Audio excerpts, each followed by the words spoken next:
In the winter of 1947, the Soviet Union began an experiment that was never meant to see the light of day. In a sealed underground bunker, 5 political prisoners were promised freedom if they could stay awake for 15 days. No sleep, no rest, just observation. The air inside their chamber was laced with an experimental stimulant, gas odorless, invisible, but powerful enough to keep a man awake indefinitely.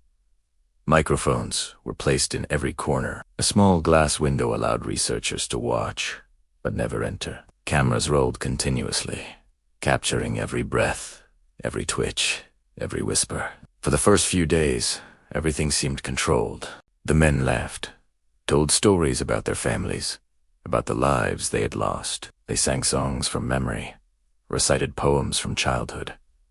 To the researchers, it almost seemed too easy. The gas appeared to work perfectly. But on the 5th day, something began to change. The men's conversations grew darker, fragmented. They spoke of nightmares, even though they were not sleeping. Their eyes flickered restlessly, as if chasing shadows that were not there. They stopped talking to each other and started talking to the walls. One subject began pacing for hours, muttering numbers under his breath. Another sat motionless, eyes fixed on the observation window, smiling faintly as if listening to something the others couldn't hear. The microphones recorded strange sounds, whispers, faint breathing that didn't match any of the 5 voices. The researchers thought it was interference, but the sounds persisted, growing stronger each night.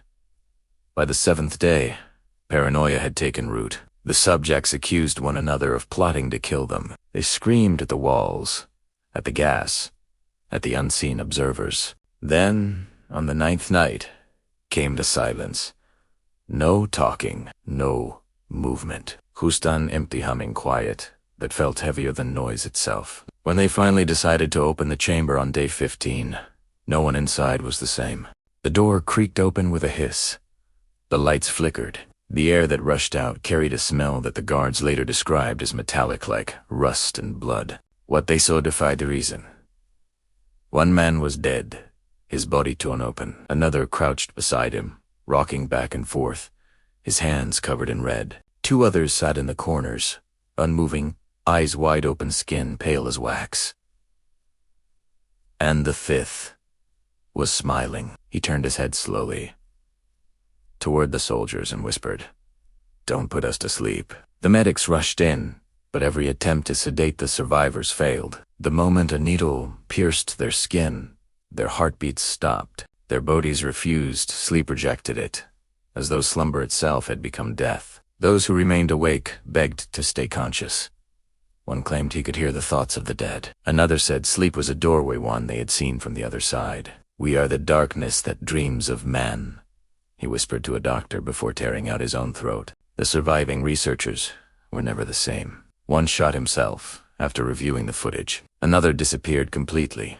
His apartment found empty, door and locked kettles still warm. The tapes from the chamber were seized, catalogued, and locked away in military archives. Only fragments survived, grainy film of figures pacing in the dim light, strange laughter echoing, and at the end, a voice repeating, "We are what you made us." No further experiments were ever authorized. Officially, the project never existed.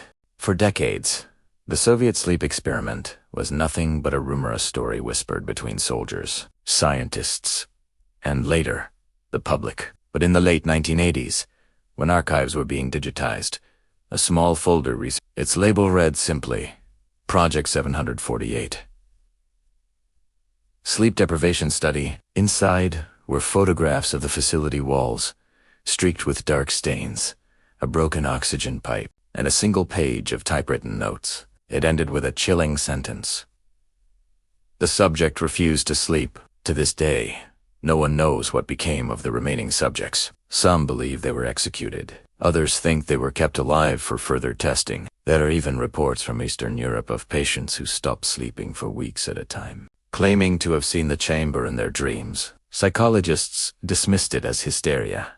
But one researcher pointed out something strange. Every one of those patients spoke the same phrase in perfect Russian, though none had ever learned the language. Was it just a legend, or did the experiment awaken something buried deep inside the human mind? Some call it Others call it a curse, and sometimes, when the night is quiet enough, when your mind refuses to rest, and your eyes refuse to close, you might hear it too, a voice whispering from the darkness of your own thoughts off. Patient, waiting. Don't fall asleep.